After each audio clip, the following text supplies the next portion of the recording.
sur toute chose, grâce à Jésus qui vit en moi.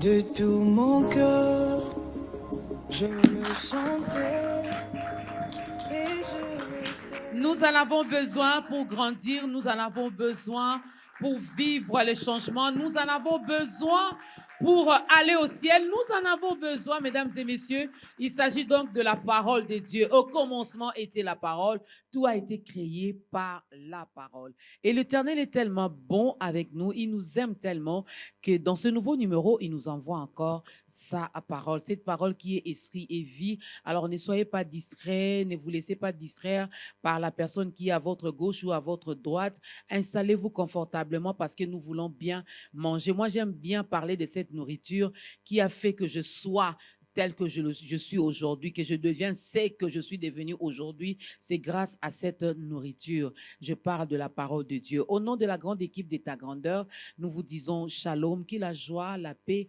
et la grâce de notre Seigneur Jésus-Christ localise chacune des personnes qui aura l'occasion de nous suivre via les réseaux sociaux, sur la radio B1 FM, pourquoi pas sur la chaîne B1 Télévision, et je n'oublie pas également sur notre page Facebook. Nous sommes vraiment ensemble avec vous.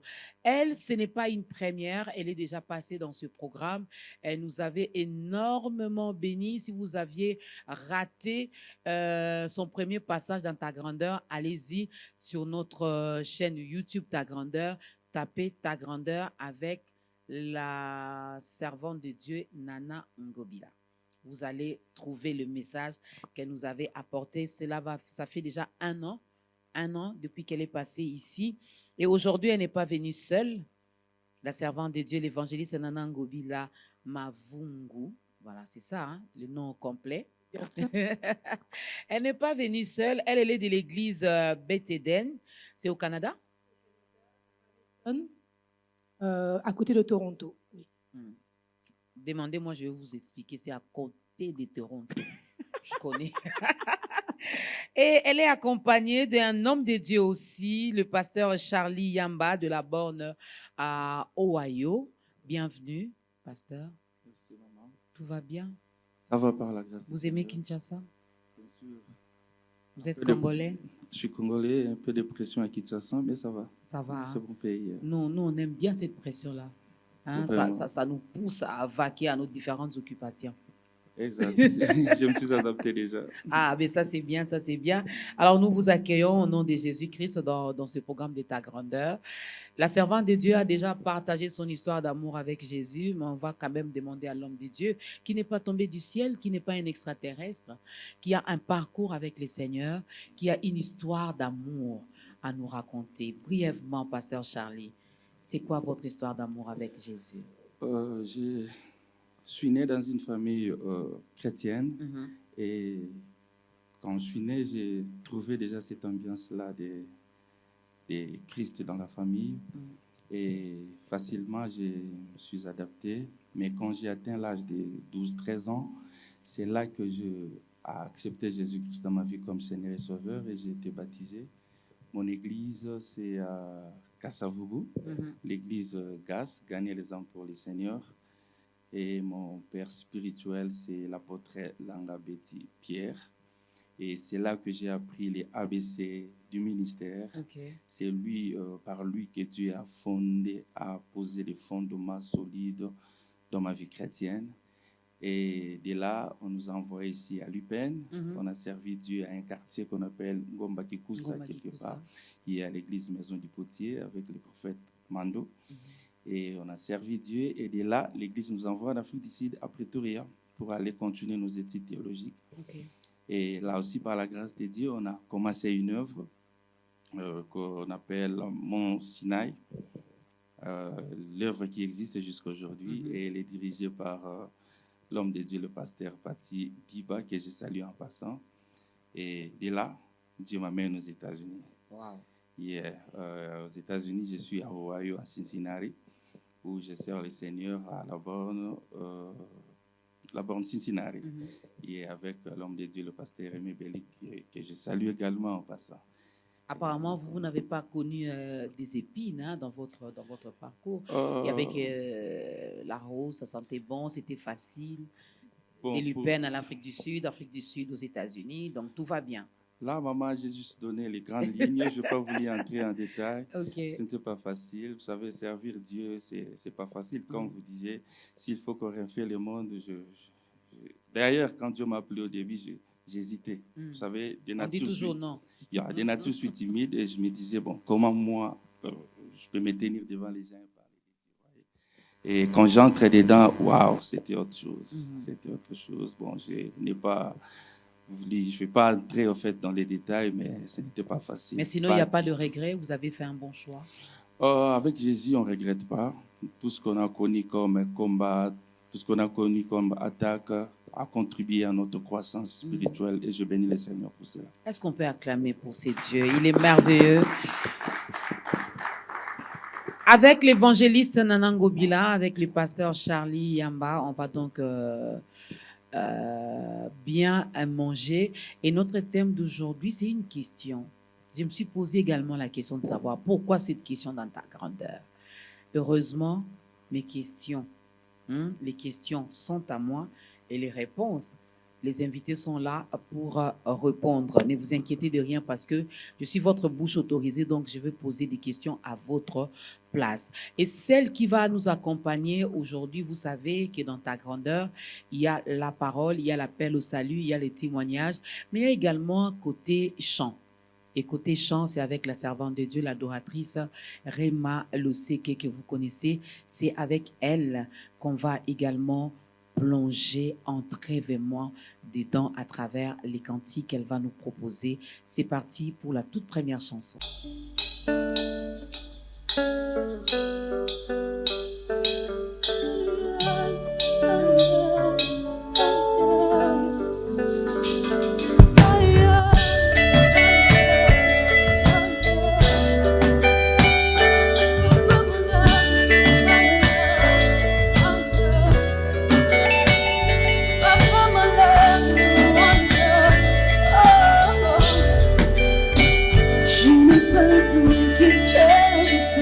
Semble mon nom aujourd'hui, car l'auteur de ma vie ne change jamais. Je n'ai pas me lamenter de ce que ressemble mon nom aujourd'hui, car l'auteur de ma vie ne change jamais. Que soit la durée que va prendre la nuit, ma louange ne cessera pas. Oh, Papa, toi t'es là pour m'éclairer. Quelle que soit la durée de ma maladie, ma louange ne cessera pas. Oh, Papa, toi t'es là pour m'éclairer. Alors laisse-moi chanter. Allez, allez, alléluia. Tout concourt pour mon bien. Tout concourt pour mon bien. Quelle que soit la détresse, allez, allez, alléluia. Moi je sais, tout concourt pour mon bien, tout concourt pour mon bien.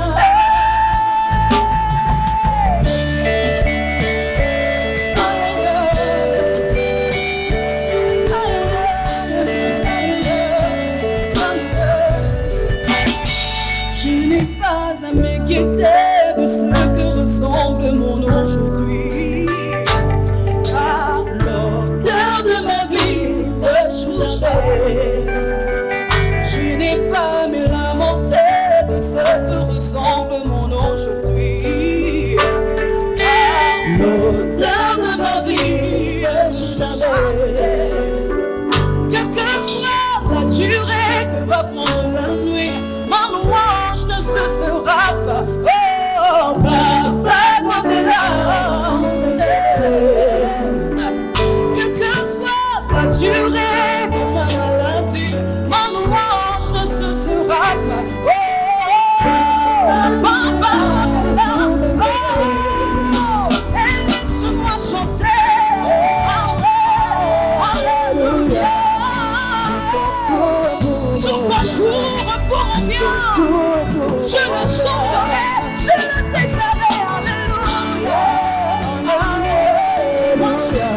moi je crois, tu concours pour mon bien. Mon âme déclare chaque jour, mon âme déclare chaque jour, alléluia. Tu concours pour mon bien, que soit la détresse, que soit la souffrance, je chante.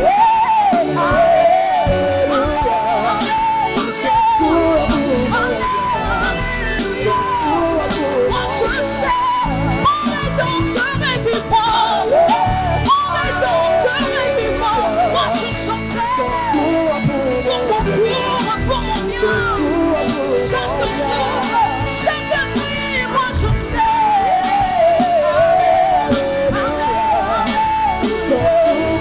Ton concours pour mon bien. Laisse-moi chanter. Allez, allez, allez, allez, allez, allez, allez,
quelle que soit la détresse, allez, allez, alléluia.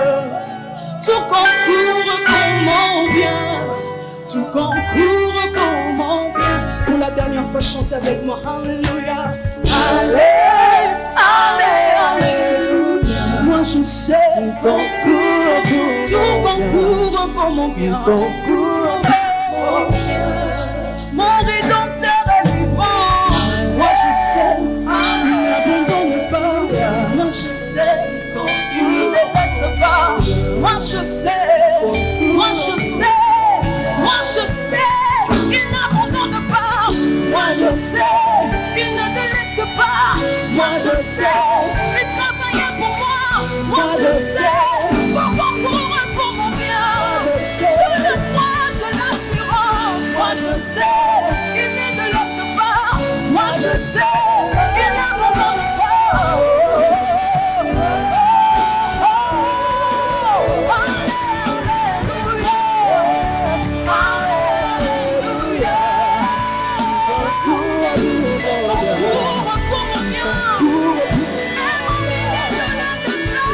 Je chanterai.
c'est la Bible qui le dit, tout concourt au bien de ceux qui aiment Dieu. Si tu aimes Dieu, peu importe la situation que tu es en train de vivre en ce moment, dis-toi, Dieu m'aime. Ne doute jamais de l'amour de Dieu. Toi, tu aimes Dieu. Ce qui t'arrive là, c'est seulement une épreuve. Dieu veut seulement te former encore. Dieu veut te donner une forme, n'est-ce pas? Et tu dois passer par là pour être grand demain. Donc, Dieu nous aime, ne doutons jamais de l'amour de Dieu. Que dis-tu, mon âme? C'est la question que nous nous posons aujourd'hui dans ce nouveau numéro de Ta grandeur. L'homme est composé de 3 choses, je vais les dire comme ça, l'esprit, l'âme et le corps. Mais nos invités ont décidé de mettre beaucoup plus l'accent seulement sur l'âme. Pourquoi? Je ne sais pas. Ils ont la réponse. Évangéliste Nanangobila, pasteur Charlie. On va d'abord commencer par expliquer, selon vous ou selon la Bible, ça dépend de vous, qu'est-ce qu'une âme? C'est quoi l'âme?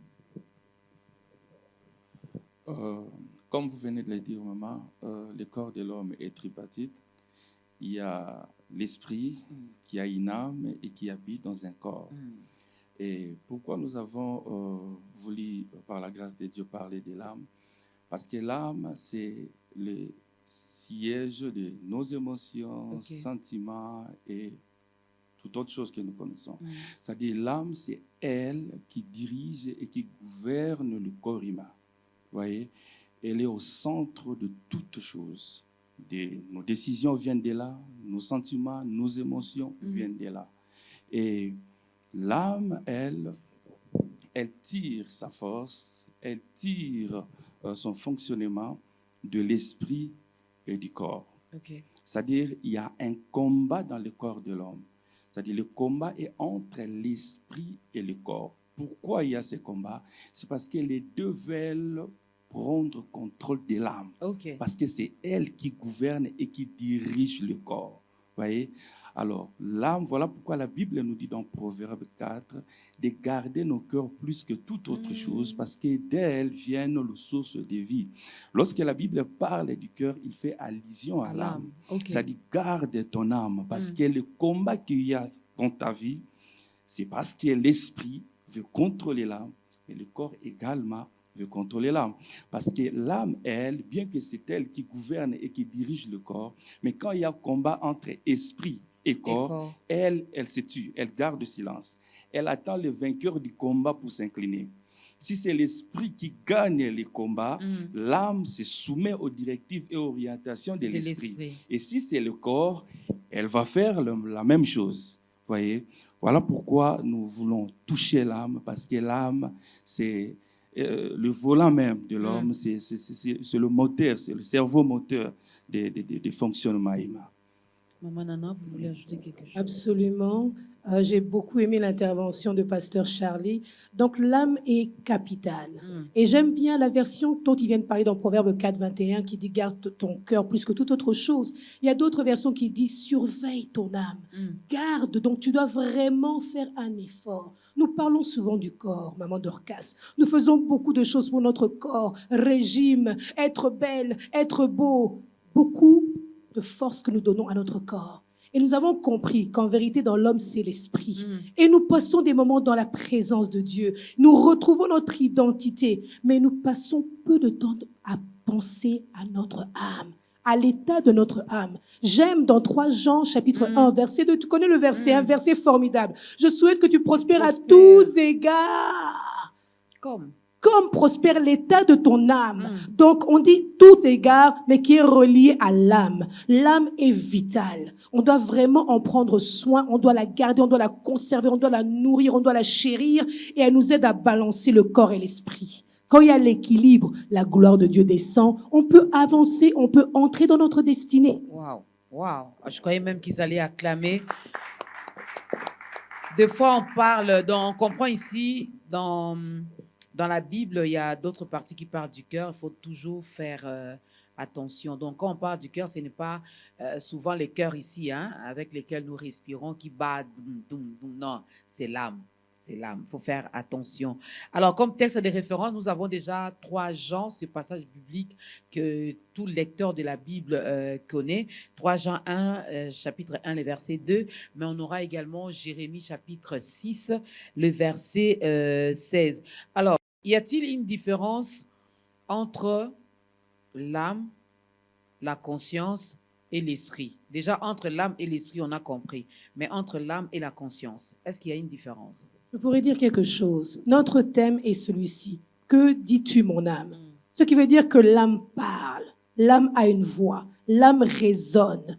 Et dans l'être humain, nous entendons des voix et on se pose la question, OK, comment mon âme me parle? Et j'ai bien aimé votre question. Parce que l'âme nous parle à travers la voix de la conscience. Okay. C'est comme ça que Dieu nous communique. C'est comme ça que des fois, quelqu'un qui n'est peut-être pas, qui n'a pas un esprit habité par l'esprit de Dieu, mais tout être humain qui a esprit, âme et corps, Dieu lui parle dans son âme à travers la voix de la conscience. Okay. C'est ça le lien entre l'âme et la conscience. La conscience, je pourrais l'appeler, c'est comme notre ombre.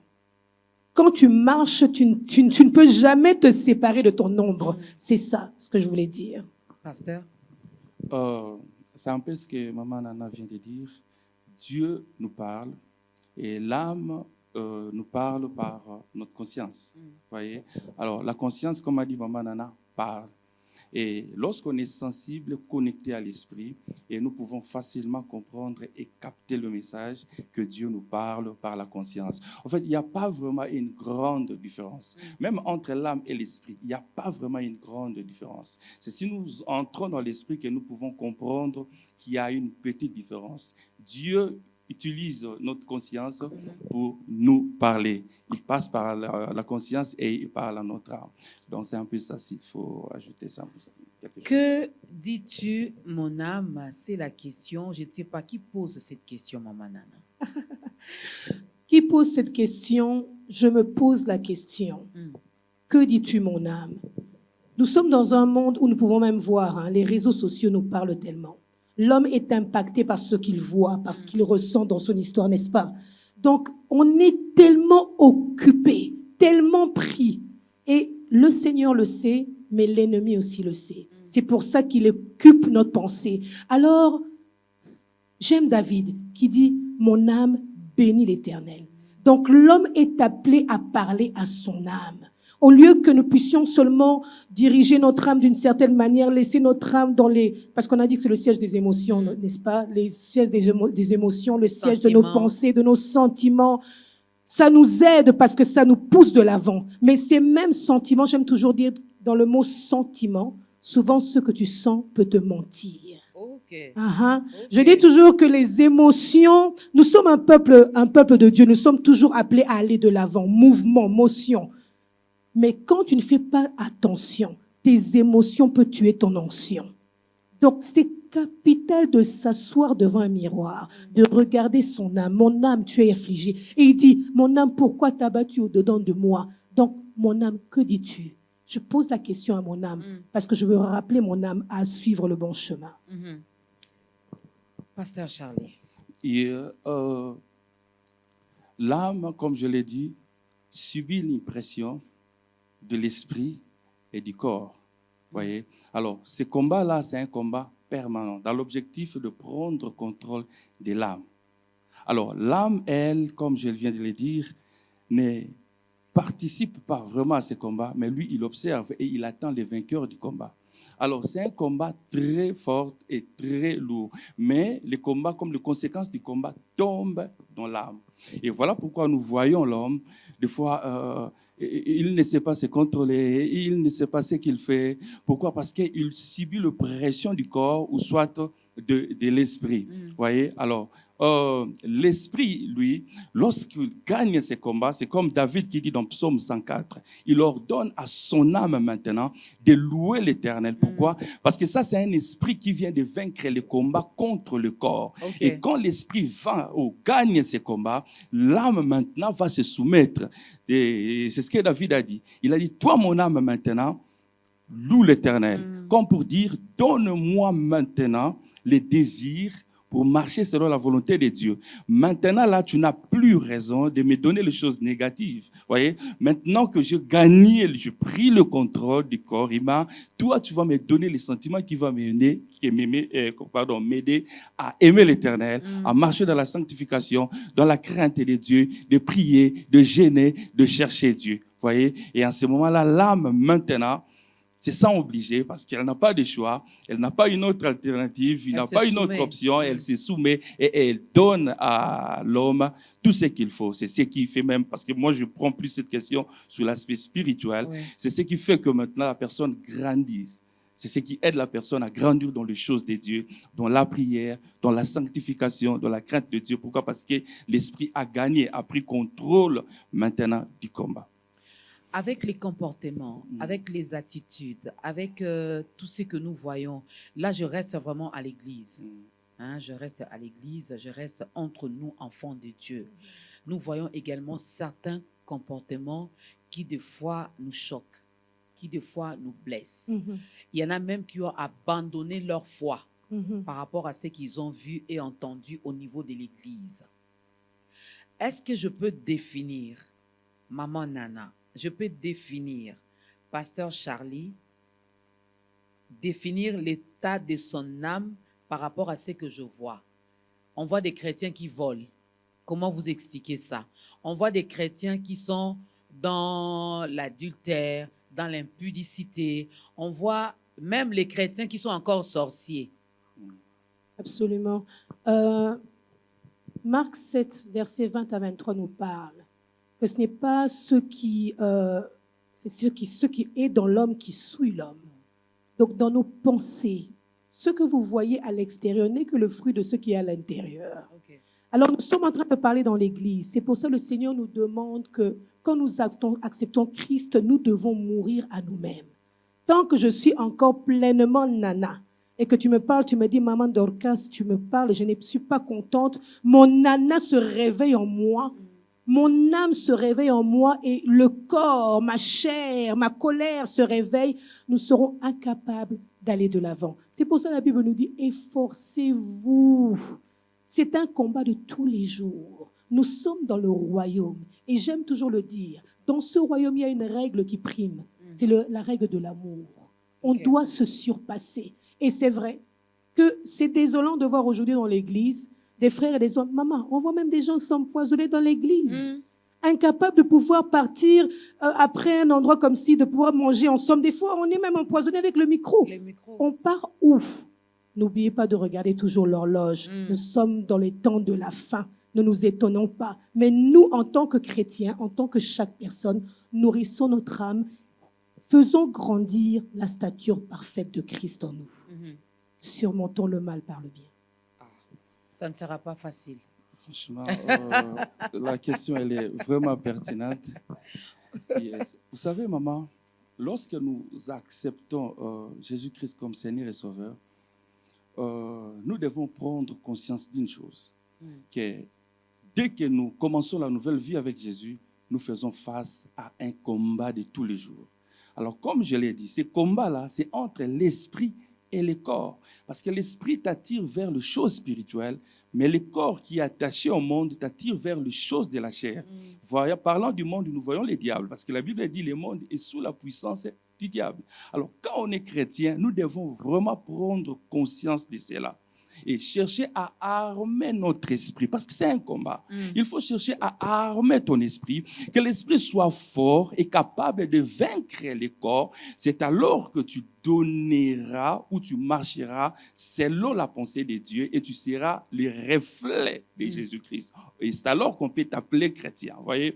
Parce qu'il y a beaucoup de chrétiens aujourd'hui, entre guillemets, qui ignorent cette chose, qu'il y a un grand combat en nous entre l'esprit et le corps. Nous avons choisi le camp de Dieu. Alors, comme nous avons choisi le camp de Dieu, nous devons soutenir notre esprit, comme la Bible dit, marcher selon l'esprit pour ne pas accomplir les désirs de la chair. Si vous armez l'esprit, l'esprit sera fort et capable de vaincre le corps et vous allez refléter l'image du Christ sans problème. Voyez? Mais ce que nous ignorons, certains chrétiens ignorent, et qu'ils n'ont pas le temps d'armer leur esprit. Ils se disent chrétiens, mais par contre, ils sont en train d'armer la chair. Voyez? Parce que quand tu négliges ce qui donne la force à l'esprit, c'est automatique. Directement, tu donne la chair la force de vaincre l'esprit. Voyez, c'est comme dans une guerre. Tu as ton équipe, tu as ton armée que tu envoies au champ de bataille. Tu dois leur fournir les armes pour vaincre l'ennemi. Voyez, alors si tu ne le fais pas, tu rends ton armée faible et moins efficace face à leurs ennemis. C'est ça. Alors, tout chrétien qui prend conscience de cela pourra refléter l'image de Christ sans problème. Ce que nous vivons aujourd'hui à l'église, c'est simplement parce que nous ignorons que nous vivons jour après jour avec ces combats, cette guerre-là. Et nous n'avons pas le temps, malheureusement, d'armer notre esprit. Et Comment la armer chair. son esprit, Pasteur Charlie? Je savais que vous alliez me poser cette question. J'ai beaucoup aimé ce que Paul a dit à Timothée. C'est dans le livre de 1 Timothée, chapitre 6, verset 11e. Voyez, il a dit à Timothée, pour toi, homme de Dieu, fouille ces choses et recherche ce qui est bien. Voyez, lorsqu'on est chrétien, nous devons comprendre qu'on a accepté Jésus-Christ et nous avons accepté de ne pas vivre selon le monde, mais selon Dieu. Et voilà pourquoi, pour armer l'esprit de Timothée, Paul lui révèle les secrets. Il dit, écoute mon fils, pour être fort, pour vaincre, contrôler le corps, pour marcher selon la pensée de Dieu, pour être capable de refléter l'image de Christ, tu dois armer ton esprit en fouillant certaines choses. C'est simple, maman. Quand on est chrétien, il y a des milieux où on ne peut pas aller. Il y a des gens avec qui nous devons nous séparer d'eux. Il y a certaines choses qu'on ne peut pas faire. Tu ne seras pas compris par tout le monde, mais c'est Dieu qui nous demande de le faire. Vous savez, lorsque nous devenons chrétiens, nous ne devenons pas chrétiens pour plaire aux hommes, mais à Dieu. L'homme ne peut ou ne pas te comprendre aujourd'hui. Bon, je ne vais pas dire, donc, je m'en fous, je ne vais pas dire ça. Je veux simplement dire que, bon, on regarde d'abord Dieu. Okay? Je veux d'abord chercher à plaire à Dieu. Et Dieu te dit, fouille certaines choses.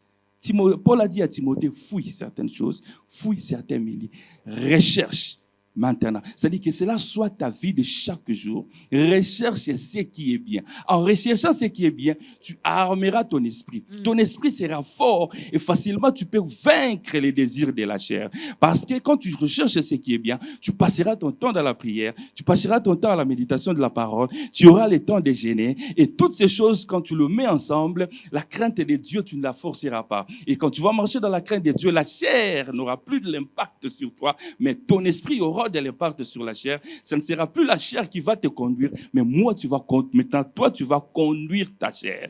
Donc, c'est un peu ça, si je peux répondre. Fuir. Moi, c'est le verbe fuir là qui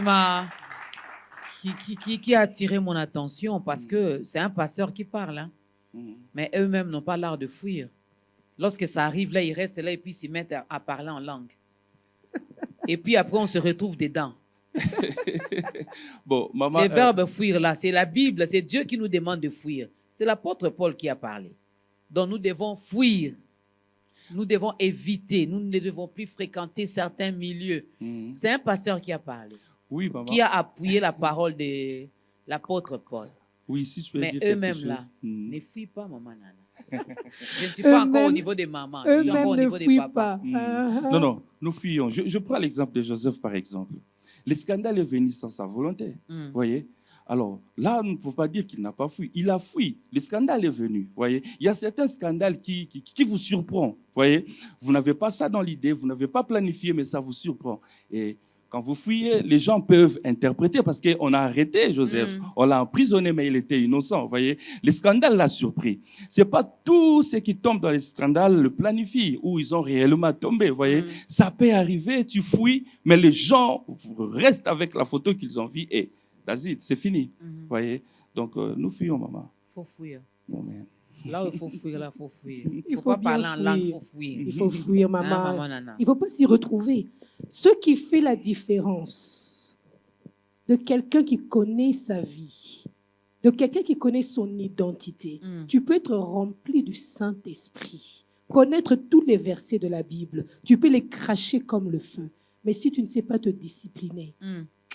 zéro. Mm. Alors, ce qui fait que, comme tu disais, fuir, la Bible dit fouiller, je savais là où tu venais. La Bible dit fouiller l'impudicité, fuyons. fuir. Faut fuir. Mm. Et il y a des choses que non seulement nous devons fuir, ne vont pas nous retrouver dans ces endroits-là ou dans ces situations-là, mais ça, c'est même aller très loin. Ça ne commence pas là. L'arbre ne tombe pas là. L'arbre commence déjà à tomber dans nos pensées. On se dispose d'une certaine manière. Parce que comme l'homme de Dieu a dit, quand tu es réellement spirituellement fort, tu sais que mon Dieu, je n'ai pas assez de temps. Les jours sont mauvais, rachetons le temps. Il y a des femmes, des hommes que tu peux rencontrer et transformer leur destinée. Vous savez que l'homme qui a gagné Yonggi-cho, ce grand serviteur de Dieu, l'homme qui l'a gagné, à cette campagne-là, Yonggi-cho était la seule âme qu'il a gagnée. Et il s'est dit c'était un fiasco, c'était un échec. Il n'y a qu'une âme qui s'est convertie. Mais il a accouché un Yonggi-cho qui a amené un réveil terrible avec combien d'églises. Donc nous devons faire attention. Les opportunités que nous avons peut-être peuvent s'ouvrir seulement une seule fois et tu peux impacter une âme. Donc notre vie ne dépend pas seulement de nous-mêmes. Nous avons des générations derrière nous. Nous avons des enfants à coucher. Nous avons des générations qui cherchent la lumière. Donc nous devons fuir, nous devons nous discipliner. Nous devons vraiment nous redresser. Et surtout dans ce temps-ci, nous sommes partis très loin, maman. Trop loin. Même sur nos téléphones, nous devons nous discipliner. Même ce que nous entendons. Quel est ton premier réflexe quand tu te réveilles? Quelle est ta première pensée quand tu te réveilles? Commençons par là seulement. Combien de temps, notre téléphone ici, ça nous dit, combien de temps tu passes dans les réseaux sociaux, combien de temps tu passes, comment tu seras fort si 24 heures, moi je suis 22 heures sur le téléphone en train de snapper, de tiktoker. De faire tout ce qu'on fait là. Priorité. Quand on parle de discipline, c'est quelqu'un qui connaît les priorités. Et ce qui vient au-dessus de tout, ce qui vient, c'est ma relation avec le Seigneur. Amen. Quand nous entrons dans la religion, nous sommes perdus. Dieu n'est pas dans la religion, il est dans la relation. Amen, amen. Fouillez même vos téléphones. Faut fuir même vos téléphones. Je m'excuse vraiment. Oui, pasteur Charlie. Ce qui donne aussi la force de fuir, c'est quand tu recherches. Voyez, oui. Quand tu passes les temps dans la prière, quand tu cherches Dieu, tu auras cette facilité-là ou la force de fuir. Nous sommes chrétiens. Nous négligeons certaines choses. Vous savez, la vie chrétienne, on ne le brandit pas, on le vit. Voyez, il faut vivre la vie chrétienne, vivre sa vie chrétienne. Oh, la vie chrétienne, chrétien veut dire comme Christ. Il faut être comme Christ. Nous devons suivre l'exemple de Christ pour que nous soyons réellement chrétiens. On ne dit pas aux gens que je suis chrétien, mais les gens doivent constater la vie du Christ en toi pour que tu sois appelé chrétien. Voyez, alors Jésus-Christ lui-même, chaque matin, la Bible dit, il s'est levé et il priait, maman. Aujourd'hui, il y a combien de chrétiens qui prient, qui passent leur temps de prier? Ne soyons pas surpris s'il y a des scandales à gauche ou à droite, parce que nous brandissons quelque chose, un coquille vide en fait. Nous disons que nous sommes chrétiens, mais là-dedans, il n'y a pas de substance. Voyez? Or, ce qui fait cette force de fuir, ce qui fait cette force de résister à certaines tentations, c'est quand on sait rechercher Dieu, quand on cherche par la prière, par les sacrifices, et ça donne la force. Merci. Ça donne la force. Je suis dans Jérémie, chapitre 6, le verset 16. D'ailleurs, ce n'est pas le seul verset qui nous parle du repos de l'âme. Jérémie dit, « Ainsi parle l'Éternel, placez-vous sur les chemins, regardez et demandez quels sont les anciens sentiers, quelle est la bonne voie, marchez-y, et vous trouverez le repos de vos âmes. Mais ils répondent, nous n'y marcherons pas. J'aimerais bien que vous puissiez expliquer, lorsque la Bible parle du repos, le repos de vos âmes, ce n'est pas le seul verset. Il y en a tant d'autres dans la Bible où on nous parle du repos de l'âme. Qu'est-ce que la Bible veut dire par là? En tout cas, j'aime le Seigneur parce qu'il commence son ministère et il dit, venez à moi, vous tous qui êtes affligés. Pasteur Charlie a parlé d'un poids.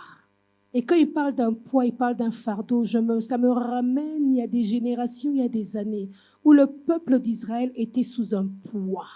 Et la seule façon que l'ennemi essayait de le diminuer, essayait de l'arrêter, c'était parce qu'il lui donnait des corvées très, très dures. Aujourd'hui, maman Dorcas, on est pris à gauche et à droite. On n'a pas le temps pour nous-mêmes. Et même quand nous avons l'argent, même quand nous avons la renommée que nous cherchons, même quand nous avons la famille que nous voulons, il y a toujours quelque chose qui vient déranger la quiétude de notre âme. Comprenons premièrement que le souci de Dieu, c'est que nous puissions avoir le repos. Amen. Pourquoi je dis ça? Il s'est donné, il a donné son Fils unique, qui a combattu et il a gagné la victoire pour que nous puissions être dans le repos. Tout a été payé, tout a été donné. Mais nous, enfants de Dieu, et ce verset l'explique très bien, il nous montre le chemin, il dit marchez-y, mais nous disons toboy. C'est ce qui arrive. Dieu veut que nous puissions être, si tu n'es pas reposé, tu seras fatigué. Et quand tu es fatigué, tu es inefficace. On te voit, ton identité est là, ton nom est là, mais tu es incapable d'entrer, tu es incapable de vivre ta vie. Il y a un homme qui a dit, je voudrais mourir vide. Bien-aimés, nous sommes appelés à donner tout ce que nous avons en nous. Mais quand nous ne sommes pas dans la quiétude, quand notre corps, des fois nous dormons, hein, tu dis, je pars me reposer, mais tu ne te reposes pas au fait, parce que ton esprit est tellement agité. Le Seigneur veut que nous puissions être dans le repos, car il a payé pour le repos. Jésus a payé pour le repos, pasteur Charles. Justement, Jésus nous a dit, venez à moi, parce que la parole de Dieu nous présente. Il dit, venez à moi, tous qui êtes chargés et fatigués. Il est là. C'est la raison pour laquelle Jésus avait laissé son trône là-haut. Il est descendu. C'est pour nous donner le repos.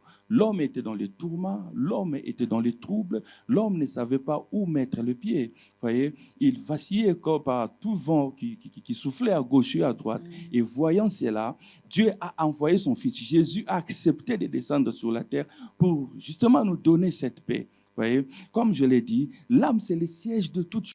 Si l'âme n'est pas contrôlée par l'esprit, si l'âme n'est pas contrôlée par Dieu, l'homme ne sera jamais dans le repos. Là où nous vivons, les gens se suicident facilement. Facilement, tu peux voir quelqu'un se suicider. J'étais écœuré de voir un voisin quelque part, un policier qui s'est tiré, il s'est donné la mort lui-même comme ça dans sa maison. Pourquoi? Parce que c'est quelqu'un qui est coincé et elle ne sait plus par quel chemin sortir ou résoudre ce problème. Et beaucoup de gens vivent dans cette situation-là. Alors, Jésus-Christ nous dit, venez. C'est for free. On ne paye pas. C'est gratuit, en fait. Viens seulement, je te donnerai, j'enlèverai ces fardeaux-là. Ce qui pèse en toi, ce qui te fait voir comme si tout est fini, il n'y a plus d'options. Moi, j'ai des options pour toi. Moi, j'ai le projet de bonheur pour toi. Si tu viens chez moi, je te donnerai la paix. C'est ce que Jésus-Christ a fait. C'est-à-dire, il enlève ces fardeaux-là qui pèsent et il nous donne son fardeau qui est léger. C'est-à-dire la paix du cœur. Nous contenter de ce que nous avons et nous croyons que demain, Dieu fera quelque chose. Et cela nous donne de la joie. Et cette joie-là, c'est comme un package que Dieu nous donne lorsque nous venons à lui. Voyez? Alors, l'homme refuse, malheureusement. C'est écrit. L'homme dit non. Il a comme l'impression qu'il peut seul résoudre ses problèmes. Or, Dieu aussi n'est pas un dictateur. Quand tu dis non, il te laisse faire. Voilà pourquoi aujourd'hui, beaucoup de gens sont dans les troubles, dans le tourment. Mais j'aimerais lancer un appel aujourd'hui à tous ceux qui nous suivent. Jésus-Christ est là. Il a dit simplement, venez à moi avec vos fardeaux. Ces problèmes-là que toi tu trouves grands, impossibles, c'est très petit et facile pour Jésus. Viens simplement, accepte-les dans ton cœur comme Seigneur et Sauveur. Lui, il va enlever ces fardeaux-là et te donnera la paix d'Azit. Il donnera la paix, cette paix que le monde ne peut donner, cette paix que ni les maris, ni les enfants, ni l'argent, ni le travail ne peut nous procurer. Il n'y a que Jésus-Christ. Voilà d'ailleurs pourquoi on l'appelle le prince de paix. Il nous tend ses mains. Il dit que nous puissions prendre son joug à lui. Son joug à lui est léger. Mais nous refusons. Et nous aussi, hein? Deuxième cantique.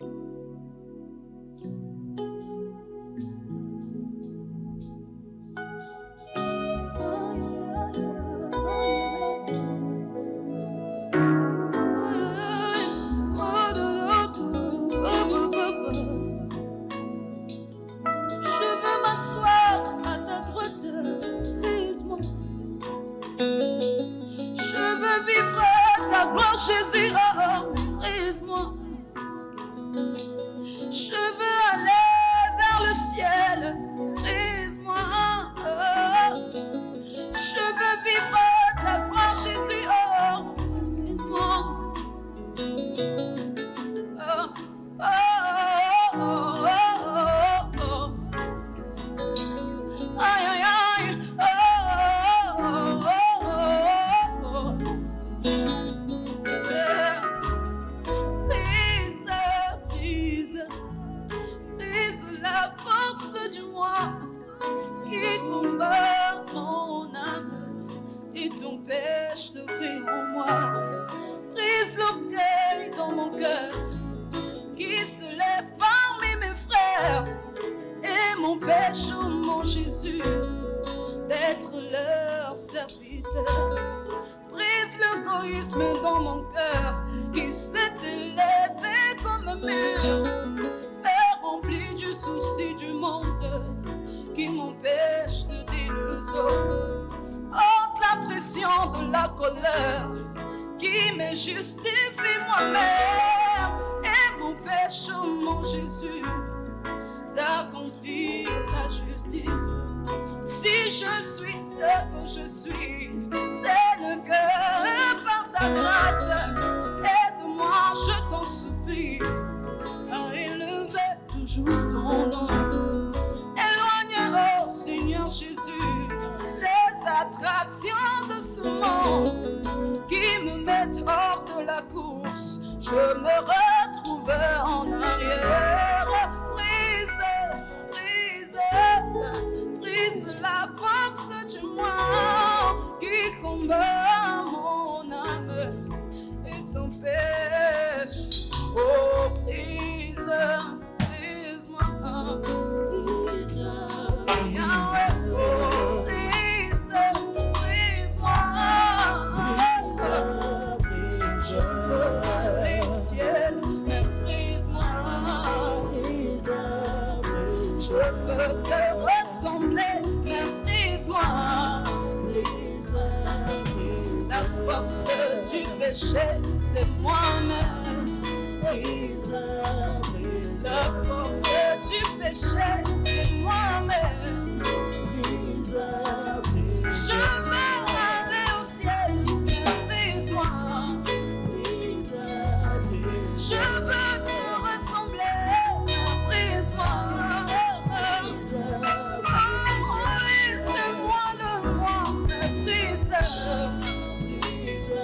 Papa, ouvre-moi le moi, brise. La force du péché, c'est l'orgueil. La force du péché, c'est l'orgueil. Je veux aller au ciel, brise-moi. Je veux m'asseoir à ta droite, brise-moi. Je veux chanter avec les anges, brise-moi d'abord, Yahweh. Je veux aller au ciel, brise-moi, brise. Je veux te ressembler, brise-moi, brise. La force du péché, c'est moi-même. Brise. La force du péché, c'est moi-même. Brise. Je veux aller au ciel. Je veux aller au ciel. Je veux aller au ciel. Mais brise-moi. Brise. Brise.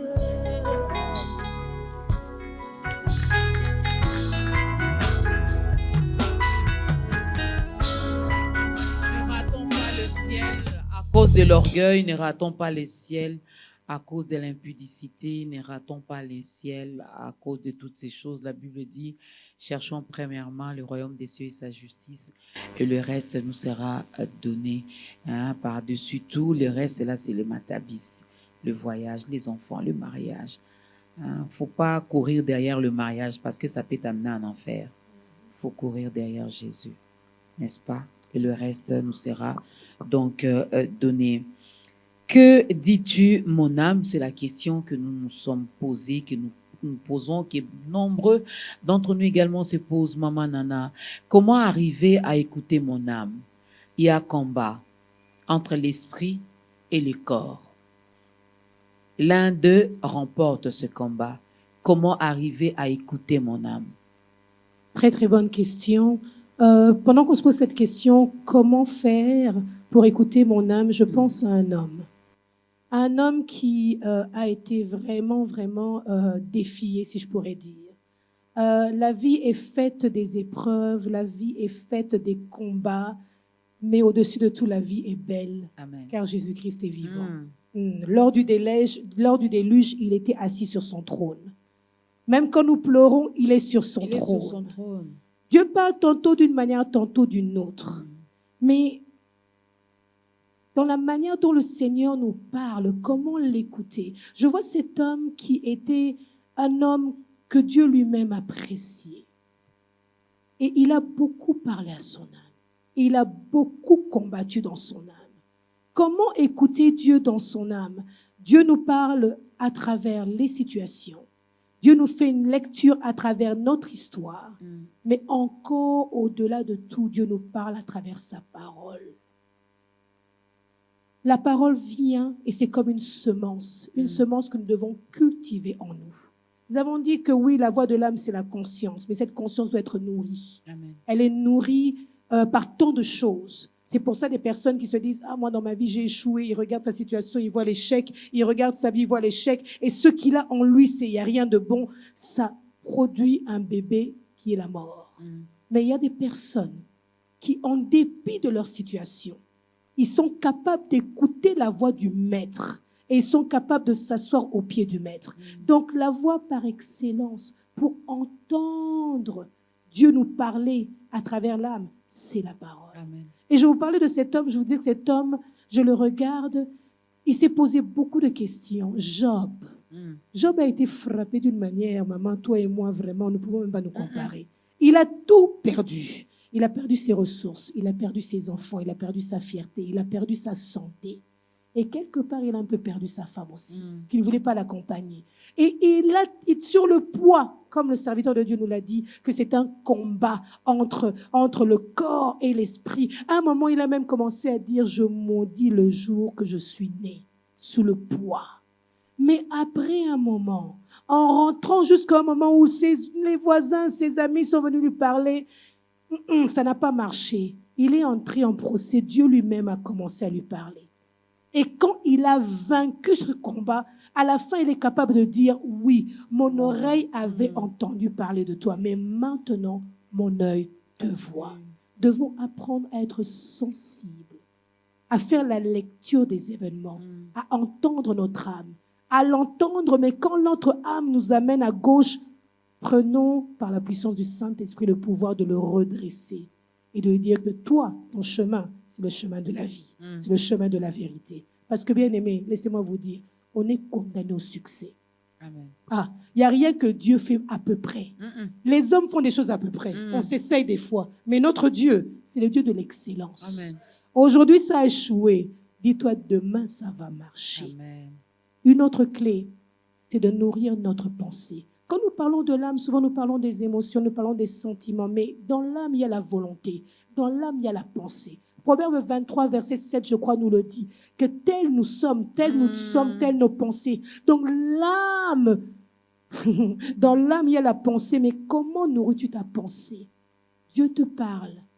Et les hommes de ce monde ont compris. Tu verras les grands de ce monde, même les milliardaires. Tu leur poses la question, comment vous avez fait pour pouvoir garder cet élan?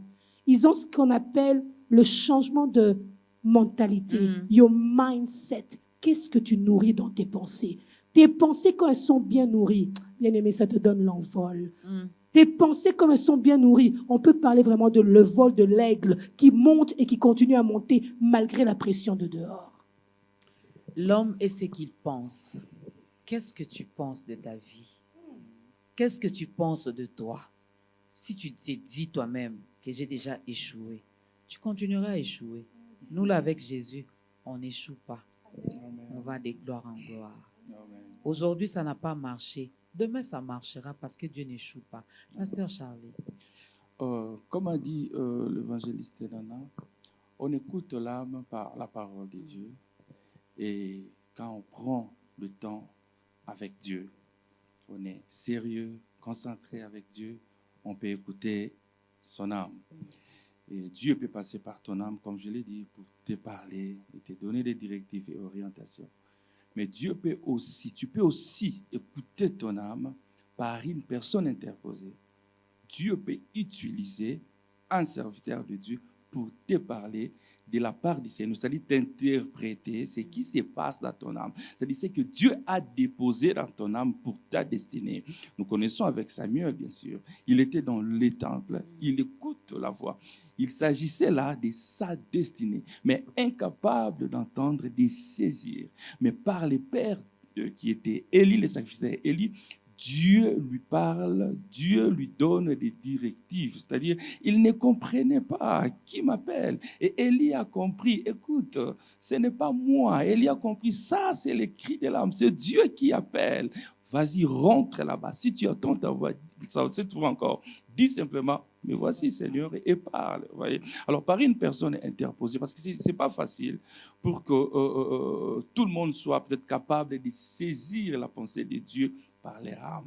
Et voilà pourquoi Dieu peut te parler par une autre personne. Dieu peut utiliser, une autre personne pour interpréter réellement. Vous savez, quand vous rencontrez un prophète, par exemple, un prophète te donne la parole de connaissance et des directives, ce ne sont pas des choses qui viennent de lui. Ce sont des choses que Dieu a déjà arrêtées au ciel pour toi. Ce sont des choses qui sont en toi. Lui, il te dit ça seulement parce que toi-même, tu es incapable de voir cela en toi. Voyez? Donc, c'est un peu ça avec l'âme. C'est-à-dire, une personne viendra t'aider à comprendre ce que ton âme te dit, que toi-même tu es incapable de saisir, ce que Dieu a déposé dans ton âme, que toi-même tu es incapable de palper.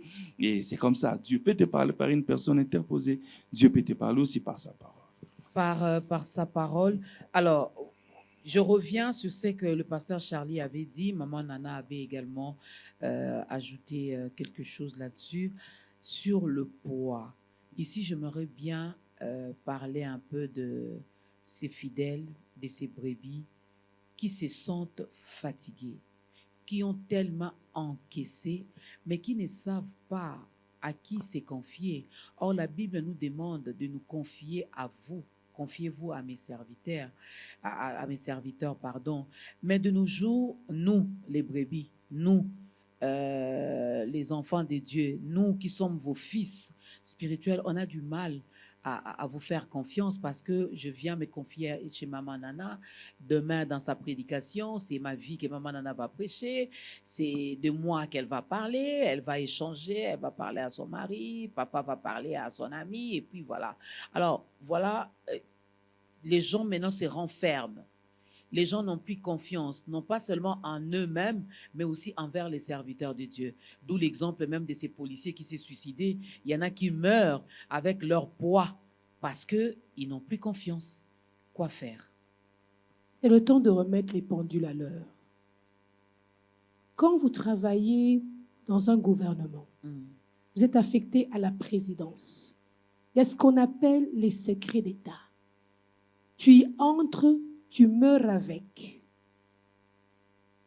Si nous comprenons le prix d'une âme, nous ferons attention. Serviteurs de Dieu, je m'y mets dedans. Nous ferons attention parce que quand quelqu'un s'ouvre et que vous êtes capable de l'aider, de sortir du gouffre, quelque part, le Seigneur l'a sauvé d'un événement qui aurait pu l'enterrer. C'est un privilège, c'est une grâce. Quand les serviteurs de Dieu, des fois, passent devant, pour parler de quelqu'un, souvent c'est un exemple qui peut aider d'autres personnes. Mais nous devons faire attention. L'Église, j'ai toujours dit, Maman Dorcas, l'Église, oui, il y a le spirituel, mais des êtres humains sur la terre. Étant dans un cadre, la chose la plus compliquée, c'est la gérance des gens. Non seulement pour le leader, mais même pour les brebis. De pouvoir se gérer entre eux et le leader de bien gérer ses brebis et brebis de bien recevoir les directives. Donc, la pendule doit être remise vraiment en ordre. Nous devons apprendre à saisir l'importance des secrets. Par exemple, quand quelqu'un vient te voir, je m'adresse à des gens qui sont en train de servir Dieu, qui ont le privilège d'écouter quelqu'un. Il y a des choses que tu dois mourir avec. Et même si tu dois l'aider, aider et donner comme un exemple, il y a une façon de le dire. Ou je te donne un exemple, tout le monde peut lire, on dit non, on parle de maman nana. Parce qu'on sait exactement ce qui s'est passé, ça tue. Et je vais vous dire, l'ennemi n'est pas bête. Il sait que cette femme vient de se relever, elle était destinée à mourir, elle vient de se relever. Quels sont les éléments que je vais mettre en jeu pour la décourager? Alors n'entrons pas dans ce jeu. Donc j'ai bien expliqué que des fois les serviteurs le font parce que oui, un témoignage, nous devons témoigner. Des fois les gens n'ont pas le temps de passer devant pour témoigner de la grandeur de Dieu. Je peux témoigner pour eux, mais je ne peux pas étaler la vie des gens. Et il y a une autre chose, vous avez dit que d'autres personnes se sentent vraiment réservées, ils ne sont pas capables de pouvoir parler, mais il n'y a pas seulement ça. Il y a aussi, nous serviteurs, nous montrons que dans nos vies, tout va bien. Je n'ai aucun souci. Moi et mon mari, on ne se dispute jamais. Tout va bien, mes enfants sont corrects. Moi, j'ai réussi. Toute personne passe par des épreuves. Il n'y a que Dieu qui est parfait. Mais il nous fait passer par des épreuves, et je l'avais dit la fois passée, parce que dans les épreuves, Dieu fait ses preuves. Alors, nous devons comprendre cela, saisir cela, donner un témoignage, mais ne pas blesser. Nous aussi, les brebis, maman Dorcas, souvent aussi nous sommes blessés pour un oui et pour un non. Hein? Nous venons à l'église, ce n'est pas un mousiki, ce n'est pas une association des gens qui viennent pour... Nous venons pour l'éternité. Qu'il pleuve ou qu'il neige, maman, moi, je demeurerai au pied du Seigneur. Je veux répondre à des volets. Premièrement, j'aimerais dire à cette personne qu'on ne peut pas parler de faux s'il n'y a pas de vrai. Tu n'as pas raison peut-être de garder, de te renfermer, parce que le Saint-Esprit est là. Et si le Saint-Esprit est là, la vérité est là, c'est-à-dire les vrais sont là. Je veux prendre l'exemple de Saül, par exemple. Son père perd les brebis. Il dit à Saül, choisis un serviteur et va chercher les brebis. En mi-chemin, Saül est fatigué et il veut retourner. Mais son serviteur lui dit ceci, écoute, avançons un peu. Là devant, il y a un serviteur de Dieu, un prophète. Tout ce qu'il dit arrive. Qu'est-ce que cela veut dire? C'est-à-dire, là devant, il y a un homme de Dieu sérieux qui craint Dieu. C'est-à-dire, si nous les rencontrons, nous aurons la solution à notre problème. Voyez, il y avait des prophètes, il y avait plusieurs prophètes, mais les serviteurs ont pointé Samuel parce que Samuel était vrai. J'aimerais dire à quelqu'un, tu n'as pas raison de garder tes problèmes et de mourir avec. Prie, demande à Dieu de t'orienter, de te diriger vers un serviteur de Dieu sérieux qui craint Dieu parce qu'il existe. Voyez, ils sont là. Nous ne pouvons pas, en fait, nous n'avons pas de thermomètre spirituel pour dire que toi, tu es mauvais, quitte au yo, longwa, non, non. On n'a pas ça. Mais si tu pries, le Saint-Esprit t'orientera vers un serviteur de Dieu vrai, parce qu'ils existent. Alors, deuxième volet, j'aimerais dire aux serviteurs de Dieu. Jésus-Christ arrive à la piscine de Bethesda, il trouve cet homme allongé pendant 38 ans. Qu'est-ce que tu veux? Je n'ai personne pour me jeter dans l'eau. Nous connaissons l'histoire. Jésus-Christ intervient et la personne était guérie. Jésus-Christ n'a rien dit, n'a pas reproché la personne. Pourquoi? Parce qu'il y avait la foule autour. Mais si nous continuons à lire ces chapitres, nous allons voir que Jésus a rencontré plus tard cet homme dans les temples. Il lui a dit, ne pêche plus. Voyez, c'est-à-dire, quand Jésus-Christ était venu devant cet homme, il avait compris que c'était à cause du péché qu'il s'est retrouvé dans cette situation. Mais pour protéger sa réputation, pour protéger sa personnalité, je ne peux pas le dire devant les gens. Je préfère garder cela et je lui trouverai quelque part, je lui parlerai. Nous sommes serviteurs de Dieu. Ce qui fait la force d'un homme de Dieu, c'est la discrétion. Amen. Ce n'est pas seulement la prière, bien-aimé. La discrétion nous ressemble à Jésus-Christ. Parce que Jésus-Christ était discret. Si tu es discret, Dieu t'enverra encore beaucoup de gens et Dieu va te remplir de l'onction parce qu'il sait que tu es une bonne personne avec qui il peut faire affaire. Pasteur Jules, puisque vous avez les micros, vous allez regarder votre caméra. Pasteur Charlie. Pasteur Charlie. Sorry. Aider cette personne à faire son entrée dans la grande famille des enfants de Dieu. Nous aimons bien ce moment parce que un jour, il y en a qui nous ont aussi aidés à devenir ce que nous sommes devenus, des enfants de Dieu. Si vous pouvez aider, quelqu'un dira, ah, c'est à la télé ou c'est à la radio ou c'est sur les réseaux sociaux. Moi, je me dis de nos jours, tous les moyens sont bons pour gagner les âmes. Amen. Si vous pouvez aider ces personnes. Gloire au Seigneur. Bien-aimé, toi qui me suis, toi qui es connecté avec nous, j'aimerais te dire une chose, que Jésus-Christ est le chemin, la vérité et la vie. C'est lui qui a entre ses mains la solution à tous nos problèmes. Et voilà ce qu'il dit. Il dit simplement, venez à moi, vous tous qui êtes chargés et fatigués. Et en Apocalypse, il dit, je me tiens à la porte et je frappe. Si quelqu'un attend ma voix, ouvre la porte, j'entrerai. Jésus-Christ veut t'aider. Jésus-Christ veut te faire sortir de cette réalité difficile que tu traverses, de ces problèmes qui t'accablent, qui te volent la joie, qui te volent la paix, de ces problèmes qui te font pleurer la nuit, de ces problèmes qui t'a mis contre mur. Jésus-Christ est là pour toi. Si simplement tu peux l'accepter dans ton cœur comme Seigneur et Sauveur, je te rassure mon frère, je te rassure ma soeur, que tu verras les choses vont changer parce qu'il te donnera la paix, il te donnera la joie de vivre, il sera avec toi. Il dit, je ne vous abandonnerai point, je serai avec vous tous les jours. Il sera là. Même quand tu vas traverser la vallée de l'ombre de la mort, même quand tu vas traverser passer par le moment difficile, tu pourras dire comme David, même quand je traverse, je ne crains rien. Pourquoi? Parce que je sais qu'il est avec moi. Je vais faire une courte prière. Si tu es d'accord, tu vas répéter ces petites paroles que je vais dire, mais je te rassure qu'il y a un travail spirituel qui va se faire dans ta vie. Il y a un travail spirituel qui va se passer dans ton esprit, dans le nom puissant de Jésus-Christ. Prie avec moi et répète ceci. Seigneur Jésus, je viens à toi. Je vais écouter ta voix et je n'ai pas voulu en dire sur mon cœur. Et je t'ouvre la porte de mon cœur. Et je décide de t'accepter dans ma vie comme mon Seigneur et Sauveur. Dorénavant, prends le contrôle de ma vie. Dirige ma vie. Seul je suis incapable d'apporter cette croix, ces fardeaux. Ça pèse tellement. Je les dépose entre tes pieds. Je t'accepte, Jésus, comme mon Seigneur et mon Sauveur. Amen.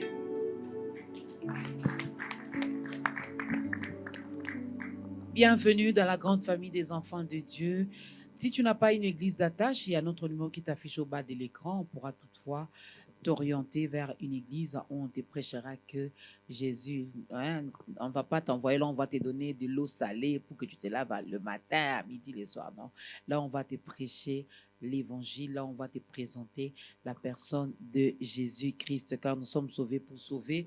Mais sinon, si vous êtes au Canada, Maman Nana parlera également de l'église. Si vous êtes à Ohio, le pasteur Charlie va également vous inviter là où il prie, là où il est pasteur.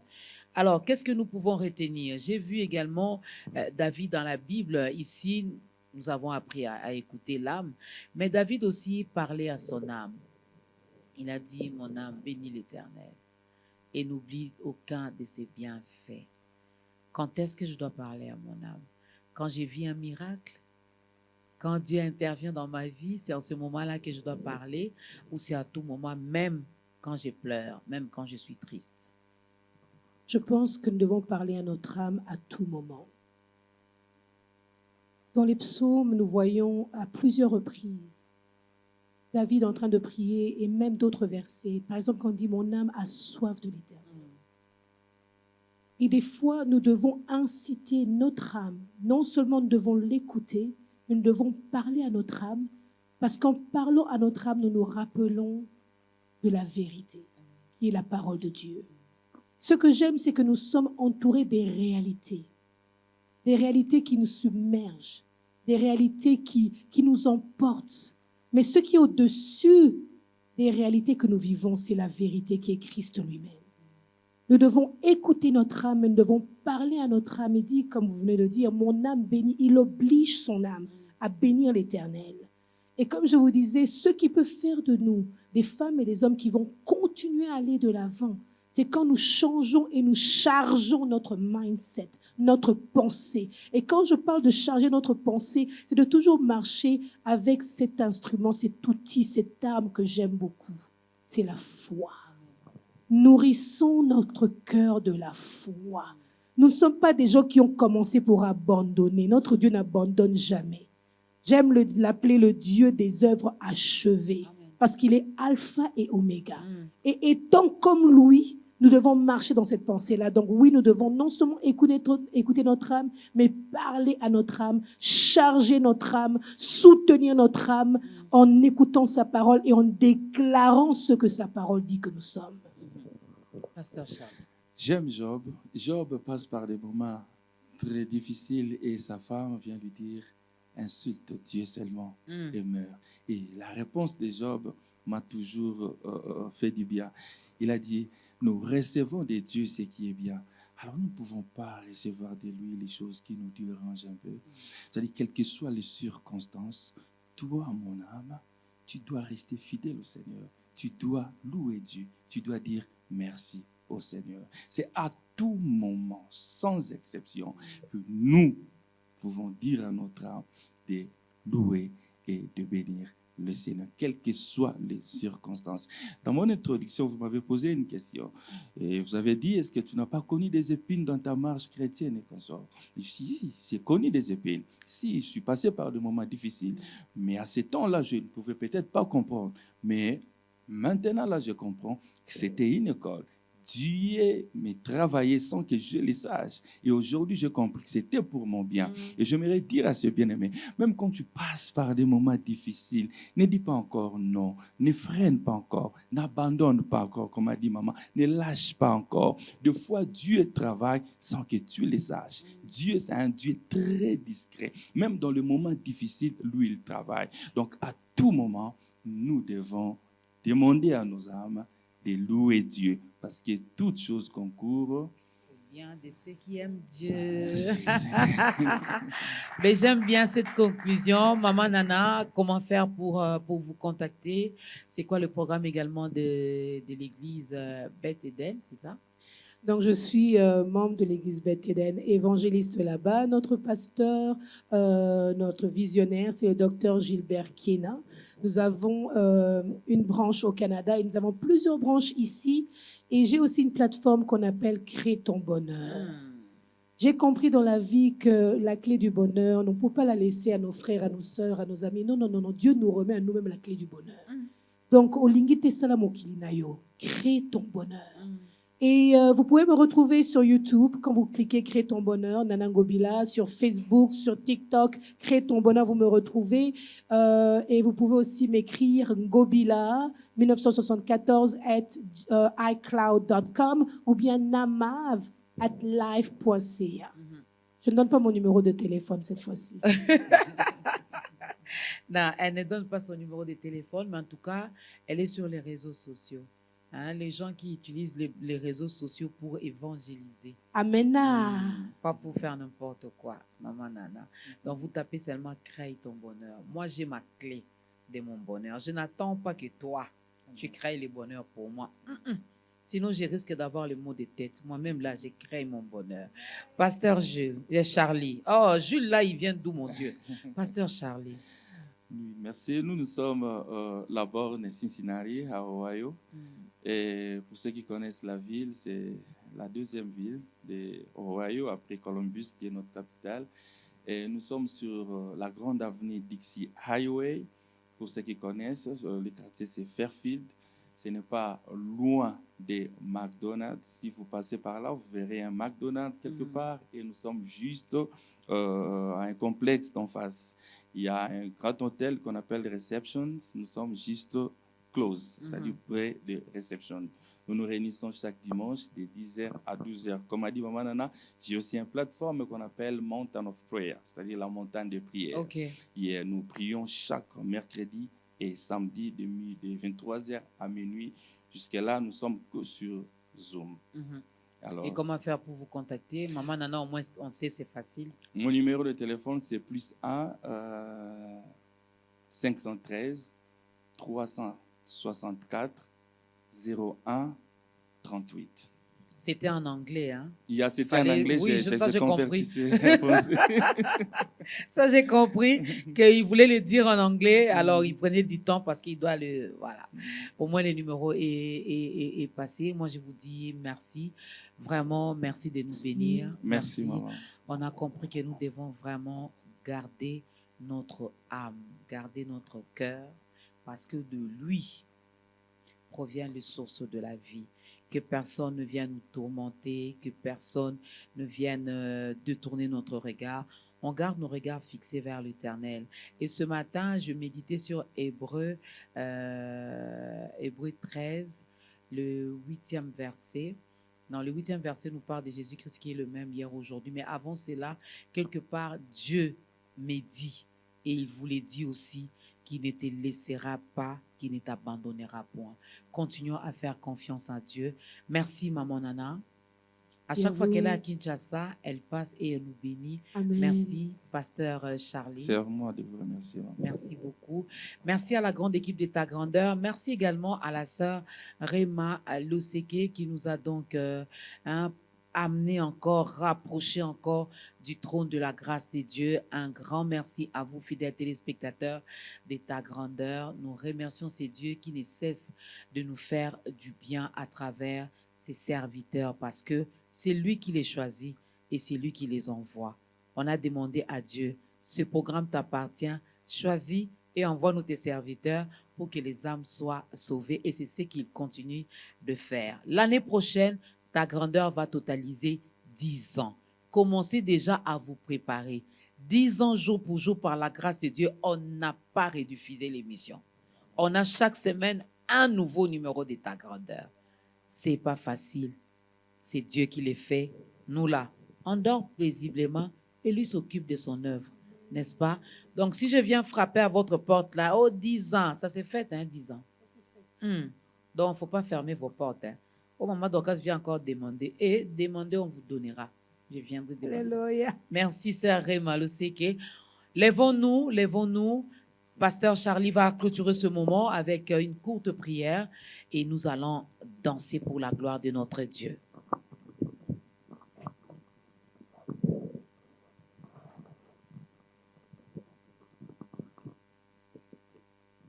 Prions. Tendre Père, de tout cœur, nous te disons merci. Reçois l'honneur et la gloire, toi qui es le maître des temps et des circonstances. C'était dans ton plan éternel que nous puissions passer par cette émission. Et nous te rendons grâce, Saint-Esprit, parce que tu as touché les vies. Derrière nos faibles mots, Saint-Esprit, toi, tu as touché les vies, touché les familles, guéri et délivré. Que ton nom soit loué et béni dans le nom de Jésus-Christ. Et Seigneur, nous bénissons aussi cette émission, Ta Grandeur. Laisse que cette émission aille encore de l'avant et que ta gloire soit réelle et visible dans cette émission. Dans le merveilleux nom de notre Seigneur Jésus-Christ, le nom de qui nous avons prié et nous disons Amen. Amen. Comment? On y va. Est-ce que tu peux bouger là où tu es? On y va, on y va. Bouger, bouger, bouger, bouger.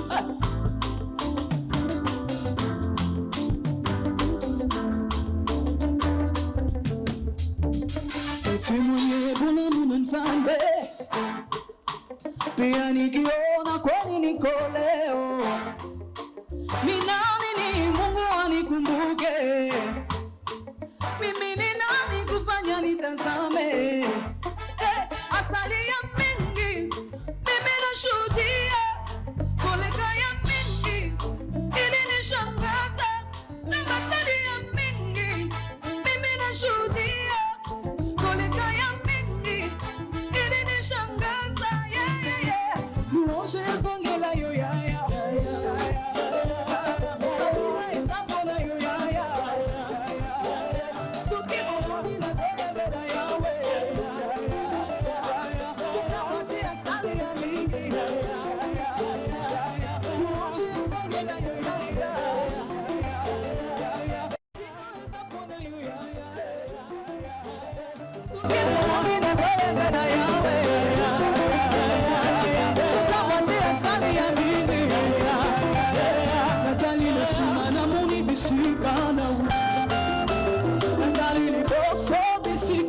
mema ngai. Nakushukuru kwa sababu ulifanya zaidi. Vitu ambavyo viko na kupitiza akili. Asali ya mingi, mimi nashuhudia. Koleka ya mingi, ilinishangaza. Asali ya mingi, mimi nashuhudia. Koleka ya mingi, ilinishangaza. Louange esongela yo ya.